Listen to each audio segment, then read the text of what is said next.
আশঙ্কা মতোই বঙ্গোপসাগরে ফের তৈরি হতে চলেছে নতুন একটি ঘূর্ণিঝড়। চলতি নভেম্বরের শেষেই উপকূলে আছড়ে পড়তে পারে বিধ্বংসী ঘূর্ণিঝড় সোনিয়ার। ঘন্টায় 50 থেকে 100 কিলোমিটার গতিবেগে বাংলা অথবা উড়িষ্যার উপকূলে আছড়ে পড়ার প্রবল আশঙ্কা। আগামী 20 থেকে 25 নভেম্বরের মধ্যেই বঙ্গোপসাগরে তৈরি হতে পারে অতি গভীর নিম্নচাপ। বাংলায় টানা 4 থেকে 5 দিন দুর্যোগপূর্ণ আবহাওয়া আশঙ্কা রয়েছে। সুপ্রিয় সুধী দর্শক, আজ 17 নভেম্বর সোমবার। এই মুহূর্তে আবহাওয়া দপ্তরের গুরুত্বপূর্ণ খবর। কনকনে ঠান্ডায় ফের ঝড় বৃষ্টির সম্ভাবনা। বাংলার উপকূলের দিকে ধেয়ে আসছে নিম্নচাপ। এদিকে ইতিমধ্যেই জাঁকিয়ে বসেছে শীত। একাধিক জেলার তাপমাত্রা নেমে গিয়েছে 13 ডিগ্রির ঘরে। তো আসুন জেনে নেব আজকে সোমবার সারাদিন আবহাওয়া কেমন থাকবে, আজকে কোন কোন জেলাগুলিতে বৃষ্টির সম্ভাবনা রয়েছে, পাশাপাশি দেখে নেব আগামী 4-5 দিন আবহাওয়া কেমন থাকতে চলেছে এবং বঙ্গোপসাগরে কবে কখন তৈরি হচ্ছে ঘূর্ণিঝড় এবং ঘূর্ণিঝড় তৈরি হলে তার প্রভাবে কবে থেকে ঝড় বৃষ্টির আশঙ্কা রয়েছে, বিশেষ করে বাংলায় কবে থেকে ঝড় বৃষ্টি হবে, কোন জেলাগুলির জন্য থাকছে সতর্কবার্তা এবং ঘূর্ণিঝড়টির গতিপথ, তার ক্ষয়ক্ষতির প্রবণতা কেমন হতে পারে তা নিয়ে বিস্তারিতভাবে জানিয়ে দেব আজকের এই প্রতিবেদনে। অবশ্যই ভিডিওটিকে শেষ পর্যন্ত দেখবেন। এই মুহূর্তে আপনি কোন জেলা থেকে দেখছেন অবশ্যই আপনাদের জেলার নামটি আমাদের ভিডিওর কমেন্ট বক্সে লিখে জানাবেন এবং আপনাদের জেলার আবহাওয়ার আপডেটগুলি প্রত্যহ সকালে পাওয়ার জন্য অবশ্যই চ্যানেলটিকে সাবস্ক্রাইব করে সঙ্গে থাকবেন। তো সুধী দর্শকবৃন্দ, আসুন শুরুতে আমরা দেখে নেব আজকে সোমবার সপ্তাহের প্রথম দিন সকাল থেকে সারাদিন কোথায় কেমন আবহাওয়া থাকতে চলেছে। এই মুহূর্তে কি বলছে উপগ্রহ চিত্র দেখে নেব। তো আজকে সকাল থেকে দেখুন আকাশ কিন্তু পরিষ্কার পরিচ্ছন্ন, কোথাও মেঘের কোনো রকম প্রভাব দেখা যাচ্ছে না। কোথায় পশ্চিমবঙ্গ থেকে শুরু করে বাংলাদেশ, মেঘালয়, আসাম, ত্রিপুরা, মিজোরাম, মণিপুর, বিহার, ঝাড়খণ্ড, উড়িষ্যা, এই সর্বত্রই আকাশ কিন্তু একেবারে ঝকঝকে পরিষ্কার রয়েছে। কোথাও কোনো রকম মেঘলা আকাশ লক্ষ্য করা যাচ্ছে না এবং আজকে সারাদিন আকাশ কিন্তু পরিষ্কারই থাকবে। কোথাও কোনো রকম বৃষ্টির সম্ভাবনা আছে কি না দেখে নেব। বৃষ্টি বজ্র মোড কি বলছে। তো দেখা যাচ্ছে বৃষ্টি বজ্র মোডেও আকাশ কিন্তু পরিষ্কারই থাকছে। কোথাও বৃষ্টির কোনো রকম সম্ভাবনা আজকে সোমবার নেই। উত্তর থেকে দক্ষিণ, পূর্ব থেকে পশ্চিম সর্বত্র আকাশ কিন্তু পরিষ্কার থাকার সম্ভাবনা। সারাদিন চলবে শুকনো হাওয়ার প্রভাব এবং শুষ্ক আবহাওয়া বিরাজ করবে। তবে যদি আমরা একটু দক্ষিণ বঙ্গোপসাগরের দিকে লক্ষ্য করি সেক্ষেত্রে দেখা যাচ্ছে একটি নিম্নচাপ ইতিমধ্যেই কিন্তু তৈরি হয়েছে, যেটা এই মুহূর্তে দক্ষিণ ভারতের উপকূলীয় এলাকাগুলিতে প্রভাব দেখাচ্ছে এবং শ্রীলঙ্কার উপর কিন্তু এই মুহূর্তে নিম্নচাপটি প্রভাব বিস্তার করেছে। যেহেতু নিম্নচাপটি বাংলা থেকে অনেকটাই দূরত্বে অবস্থান করছে, যার কারণে কিন্তু বাংলায় এই নিম্নচাপের তেমন কোনো রকম প্রভাব পড়ছে না।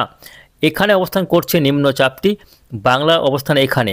এই যে একটা সমগ্র বঙ্গোপসাগরের ডিস্টেন্স, যার কারণে খুব একটা প্রভাব কিন্তু বাংলায় এই নিম্নচাপের পড়ার কোনো রকম সম্ভাবনা নেই। নিম্নচাপটির ফলে শুধুমাত্র দক্ষিণ ভারতের কেরালা, কর্ণাটক, দক্ষিণ অন্ধ্রপ্রদেশ এবং শ্রীলঙ্কার উপর কিন্তু এর প্রভাবে ব্যাপক ঝড় বৃষ্টির সম্ভাবনা তৈরি হচ্ছে। তবে এই নিম্নচাপের প্রভাবে কিছু সমস্যা না হলেও এর পরবর্তী যে নিম্নচাপটি আসছে তার প্রভাবে কিন্তু বাংলায় ঝড় বৃষ্টির সম্ভাবনা থাকছে, কেননা সেই নিম্নচাপটি পরবর্তীতে আরও শক্তি বাড়িয়ে ঘূর্ণিঝড়ে রূপান্তরিত হওয়ার প্রবল আশঙ্কা রয়েছে। কেননা এই মুহূর্তে কিন্তু নভেম্বর মাস হচ্ছে ঘূর্ণিঝড় প্রবণ মাস এবং এই সময় কি হয়, বঙ্গোপসাগরের যে টেম্পারেচার এবং পরিবেশ সেটা কিন্তু ঘূর্ণিঝড়ের জন্য যথেষ্ট উপযোগী অনুকূল পরিবেশ। ফলে নভেম্বর মাসেই ঘন ঘন বঙ্গোপসাগর কিন্তু ঘূর্ণিঝড়ের প্রভাব দেখা যায়, ঘূর্ণিঝড় হানা দেয়। বিগত বছরগুলিতেও দেখা গিয়েছে নভেম্বর মাসে কোনো না কোনো ঘূর্ণিঝড়, কখনো কখনো একই মাসে দুটি করে ঘূর্ণিঝড় কিন্তু তৈরি হয়েছে। ফলে এই নভেম্বরে কিন্তু আসন্ন যে সিস্টেমটি তৈরি হতে চলেছে বঙ্গোপসাগরে, সেখান থেকে ঘূর্ণিঝড় তৈরির প্রবল আশঙ্কা রয়েছে এবং যদি ঘূর্ণিঝড় তৈরি হয় সেক্ষেত্রে সেই সিস্টেমটি বা ঘূর্ণিঝড়টির নামকরণ হতে পারে, নামকরণ করা হবে সোনিয়ার। ইতিমধ্যে কিন্তু লিস্টেড অনুযায়ী সেই ঘূর্ণিঝড়ের নাম রাখা হয়েছে সোনিয়ার। সেই সোনিয়ার ঘূর্ণিঝড় তৈরি হলে কোথায় আছড়ে পড়বে, বাংলার কোন জেলাগুলির উপর প্রভাব পড়বে আমরা বিস্তারিত দেখে নেব আজকের ভিডিওতে। কবে থেকে ঝড় বৃষ্টি হতে পারে অবশ্যই জানাবো, শেষ পর্যন্ত দেখবেন। বিশেষ করে বাংলার চাষিদের জন্য রয়েছে গুরুত্বপূর্ণ তথ্য। প্রিয় দর্শক, আজকে কিন্তু 17 নভেম্বর সোমবার, কোথাও বৃষ্টির কোনো রকম সম্ভাবনা দেখতে পাচ্ছি না। আগামীকাল 18 নভেম্বর, সেক্ষেত্রে আবহাওয়া কেমন থাকবে দেখে নেব। তো জানিয়ে রাখি আগামীকালও আবহাওয়াতে বিশেষ কোনো পরিবর্তন নেই, শুকনো আবহাওয়া থাকবে। সকাল সন্ধ্যায় শীতের আমেজ বজায় থাকবে, দিনভর চলবে শুকনো আবহাওয়া এবং পরিষ্কার পরিচ্ছন্ন আকাশ। আগামীকালও বৃষ্টির কোনো রকম কোথাও সম্ভাবনা দেখা যাচ্ছে না। 19শে নভেম্বর বুধবারেও আকাশ পরিষ্কার, বৃহস্পতিবার সেক্ষেত্রেও আকাশ কিন্তু পরিষ্কারই থাকবে। তবে বৃহস্পতিবার থেকে তাপমাত্রা কিছুটা হলেও বাড়তে পারে, কেননা বঙ্গোপসাগরের সিস্টেমটি কিছুটা উত্তর বঙ্গোপসাগরেও প্রভাব দেখাবে, যার ফলে উত্তর বঙ্গোপসাগরেও কিন্তু আগামী 19-20 এই দিনগুলিতে কিন্তু বৃষ্টিপাতের সম্ভাবনা থাকছে বঙ্গোপসাগরের বিভিন্ন এলাকায়। তবে 20 তারিখের পর থেকে ধীরে ধীরে কিন্তু যেটা বলছিলাম ঘূর্ণিঝড় তৈরির সম্ভাবনা, তার কিন্তু প্রেক্ষাপট তৈরি হতে পারে। আগামী 20 থেকে 22 তারিখের মধ্যেই দক্ষিণ বঙ্গোপসাগরে নতুন করে একটি ঘূর্ণাবর্ত কিন্তু তৈরি হবে। এই ঘূর্ণাবর্তটি পরবর্তীতে ঘূর্ণিঝড়ে রূপান্তরিত হবে। তবে তার আগে পর্যন্ত আগামী মোটামুটি 25 তারিখ পর্যন্ত বাংলায় বৃষ্টির কোনো রকম সম্ভাবনা নেই।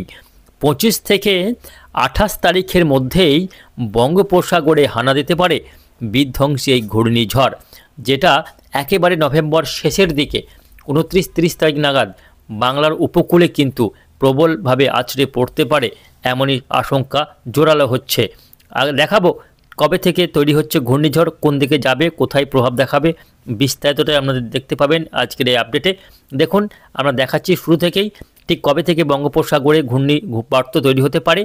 এই মুহূর্তে যেটা আপডেট, ECMWF ওয়েদার মডেল সহ অন্যান্য ওয়েদার মডেলগুলিতেও কিন্তু একই রকম ইন্ডিকেট মিলতে শুরু করেছে ঘূর্ণিঝড়ের ব্যাপারে।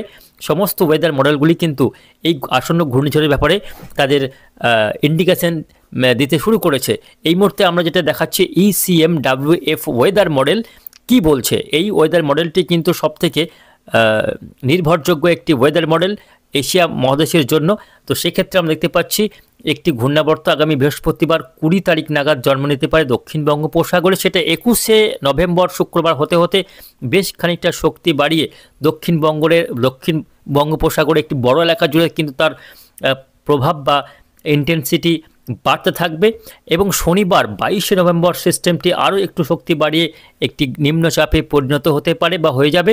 এবং আমরা যদি একটু র্যাডার প্লে করে দিই সেক্ষেত্রে আমরা স্পষ্টভাবে দেখতে পাবেন, দেখুন কীভাবে সিস্টেমটি তার গতি বৃদ্ধি করতে থাকছে।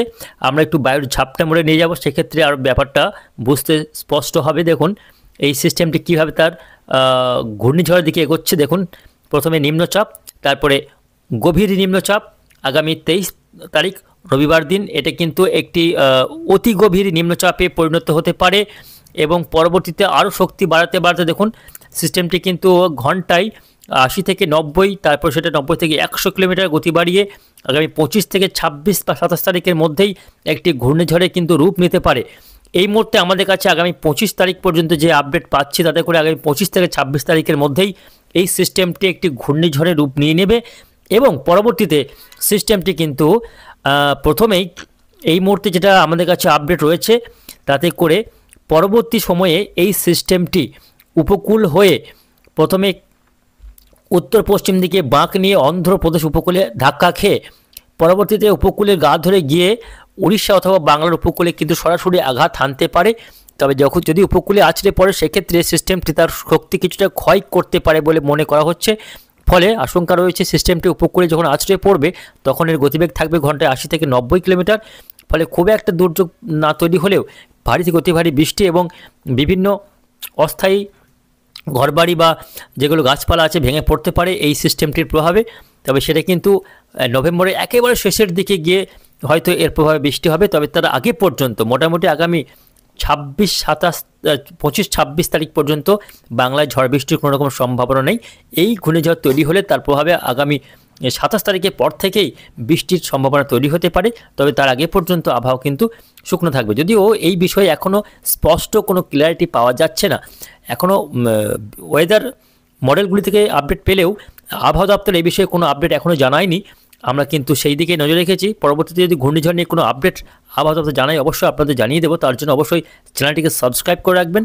তো আমরা শেষ করার আগে দেখে নেব আজকে জেলাগুলির সর্বনিম্ন তাপমাত্রা কোন জেলায় কত ডিগ্রি রেকর্ড হয়েছে, দেখে নেব এক নজরে। তো প্রিয় দর্শক, আজকে আসানসোলে সর্বনিম্ন তাপমাত্রা রেকর্ড হয়েছে 14.5 ডিগ্রি সেলসিয়াস। বহরমপুরে দেখে নেব সর্বনিম্ন আজকে ভোরের তাপমাত্রা কত রেকর্ড হয়েছে। তো বহরমপুরে আজকে ভোরের সর্বনিম্ন তাপমাত্রা রেকর্ড হয়েছে 15.2 ডিগ্রি সেলসিয়াস। বাঁকুড়াতে 13.5 ডিগ্রি। প্রিয় দর্শক, আজকে বাঁকুড়াতে তাপমাত্রা নেমেছে আরও বেশ খানিকটা তাপমাত্রা নেমে 13 ডিগ্রির ঘরে নেমে গিয়েছে বাঁকুড়ার সর্বনিম্ন তাপমাত্রা। বর্ধমানে দেখে নেব আজকে তাপমাত্রা রেকর্ড পরিসংখ্যান কি বলছে। বর্ধমানে আজকে তাপমাত্রা নেমেছে 15 ডিগ্রির ঘরে, 15.2 ডিগ্রি সেলসিয়াস বর্ধমানের সর্বনিম্ন তাপমাত্রা রেকর্ড হয়েছে। ডায়মন্ড হারবারের তাপমাত্রা রেকর্ড হয়েছে 17.6 ডিগ্রি সেলসিয়াস। দীঘার তাপমাত্রা আজকে রেকর্ড হয়েছে 15.4 ডিগ্রি। আলিপুরে রেকর্ড হয়েছে 13 ডিগ্রি সেলসিয়াস। দমদমে রেকর্ড হয়েছে 18 ডিগ্রি সেলসিয়াস। হাওড়ার আজ ভোরের সর্বনিম্ন তাপমাত্রা রেকর্ড হয়েছে দেখুন 13.6 ডিগ্রি আজকে হাওড়ায় রেকর্ডেড সর্বনিম্ন তাপমাত্রা। সল্ট লেকে 19.6। সল্ট লেকে এখনও তাপমাত্রা বেশ খানিকটা উপরেই রয়েছে। নদিয়াতে কৃষ্ণনগরে তাপমাত্রা আজকে রেকর্ড হয়েছে 16 ডিগ্রির ঘরে। আর মেদিনীপুরে এখনও তাপমাত্রার পরিসংখ্যান পাওয়া যাচ্ছে না। মুর্শিদাবাদ আজকে তাপমাত্রা রেকর্ড হয়েছে 15.7 ডিগ্রি সেলসিয়াস। পুরুলিয়ার তাপমাত্রা দেখে নেব আজকে। দেখুন পুরুলিয়াতে কী অবস্থা, তাপমাত্রা আরও খানিকটা নেমে 12 ডিগ্রিতে নেমেছে সর্বনিম্ন তাপমাত্রা। শান্তিনিকেতন দেখে নেব, শ্রীনিকেতন তাপমাত্রা বীরভূম জেলাতে তাপমাত্রা আজকে রেকর্ড হয়েছে 13 ডিগ্রি। আরও খানিকটা তাপমাত্রা নেমেছে আজকে, নেমে 13 ডিগ্রিতে নেমেছে বীরভূম জেলার শ্রীনিকেতনের সর্বনিম্ন তাপমাত্রা।